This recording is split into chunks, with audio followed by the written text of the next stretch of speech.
Good morning, children. Today we start the chapter of moral science, The Masterman.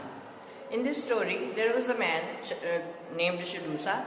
He was boasting for his own bravery. क्योंकि वो सारे ऐसे काम करता था जो दूसरे नहीं कर पाते थे, तो अपने आप को वो सोचता था कि मैं बहुत बहादुर हूँ, तो मैं जो भी करूँगा मैं इसलिए मैं अपने आप को मास्टरमैन कहता था. He always boast his wife that he was a masterman. लेकिन उसकी वाइफ उसको कहती कि डोंट बोस्ट. बोस्ट का मतलब होता है कि डींगे हाँकना, मैं अपने आप को सुपीरियर बताना. तो वो उसे कहती है कि आपको डींगे नहीं हाँकनी चाहिए, आपसे भी कोई बड़ा बहादुर हो सकता है मास्टरमैन. तो कहता no no it can not be possible. तो वो चुप हो जाती है. नेक्स्ट डे वो विलेज के वेल में जाती है पानी भरने. तो जब वो बकेट वेल में डालती है तो उसके बाद खींचने लगती है, तो खींचता नहीं है.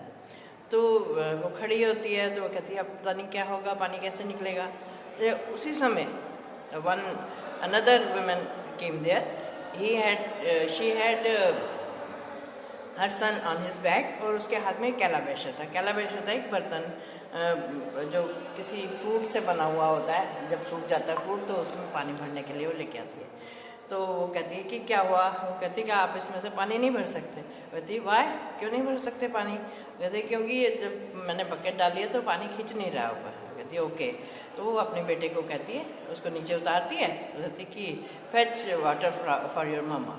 तो वो बेटा फटाफट रस्सी खींचता है और पानी ऊपर आ जाता है, बाल्टी ऊपर आ जाती है. तो वो जो शडूसा की वाइफ बड़ी हैरान होती है, उसको थैंक्स बोलती है और अपने घर आ जाती है और सारी बात अपनी हस्बैंड को बताती है कि what happened in the forest. तो वो कहता है ऐसे हो ही नहीं सकता, केवल मैं ही मास्टरमैन हूँ और कोई हो नहीं सकता. मैं देखूँगा, अगर वहाँ पे हुआ मैं उसे मार के आऊँगा. तो वो उसको समझाती है लेकिन वो नहीं सुनता. फिर वो विलेज के जो वेल पे जाता है, देखता है कि वहाँ पे एक लेडी आती है. सेम लेडी केम देयर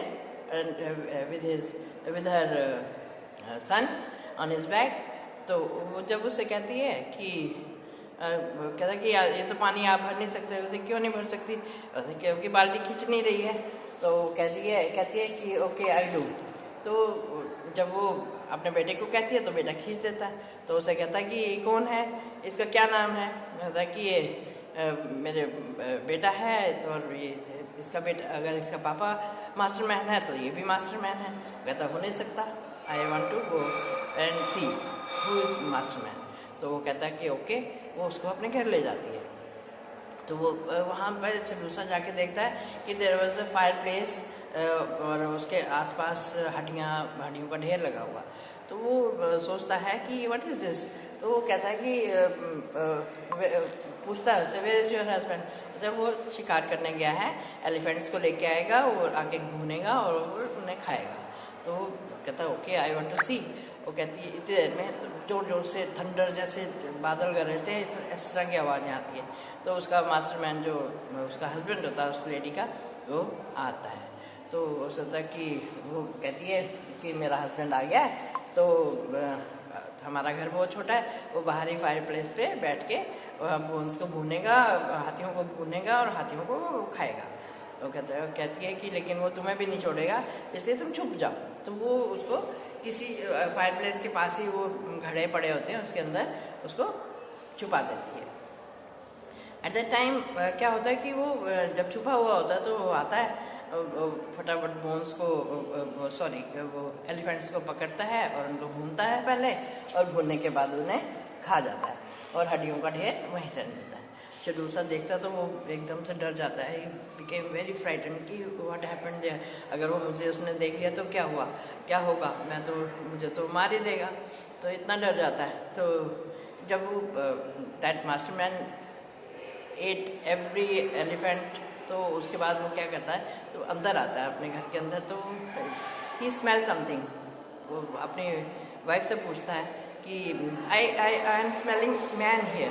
कहते नो नो नो, कोई अभी वहाँ से निकल के गया है, इसीलिए आपको उसकी खुशबू आ रही है.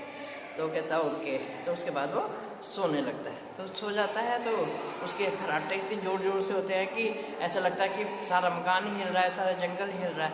तो वो चुपके से ना उसको निकाल देती है और वो भागता है। जैसे वो भाग रहा होता है, उसके पीछे पीछे वो लग जाता है आगे। मास्टरमैन फिर आ जाता है और दौड़ता वो अपने खेतों पे पहुंचता है। वहाँ ही सॉ देयर फार्मर्स। तो फार्मर्स को कहता है help me please. Masterman was following him. तो वो उसे मार देगा। तो वो कहते हैं नहीं हमारे रहते तेरे को कुछ नहीं होगा। वो उसे सेफ प्लेस पे ले जाते हैं। तो इतनी देर में वो भाग रहा होता, भागता जा रहा होता, तो अनदर मास्टरमैन आ जाता है। उसे कहता है कि क्यों तुम भाग रहे हो? तो कहता है मैं इसलिए भाग रहा हूँ क्योंकि एक मास्टरमैन मेरा पीछा कर रहा है, वो मुझे खाना चाहता है। कहता है वो मेरे रहते वो तुम्हें मार नहीं सकता। कौन मास्टरमैन? मेरे होते कोई मास्टरमैन है ही नहीं है।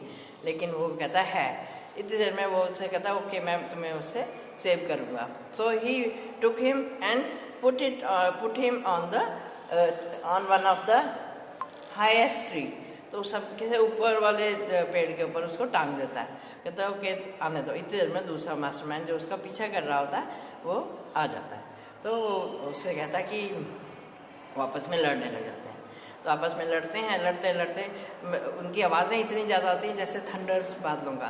तो ये कहा जाता है कि वो दोनों इविल स्पिरिट्स जो थी वो दोनों अभी तक लड़ रही हैं। जो आजकल जो आप तो देखते हैं कि बादलों की गड़गड़ाहट होती है, तो वो अभी तक वो दोनों इविल सोल्स जो है वो आपस में लड़ रही हैं। इसलिए जो उसका आपको आवाज़ें सुनाई देती हैं। तो this is very interesting story. I hope you enjoyed it. तो इसमें यही बताया गया है कि जो तुम हो उसको ही दिखाओ। बोस्ट करने की ज़रूरत नहीं है, अपनी ड्यूटी प्रशंसा करने की नहीं करनी चाहिए। हम जो हैं जैसे हैं वैसे ही अच्छे हैं। तो इससे यही शिक्षा मिलती है कि ज़्यादा बढ़ा चढ़ा के बातें नहीं करनी चाहिए। That's all. I hope you enjoyed. Thank you. Have a nice day.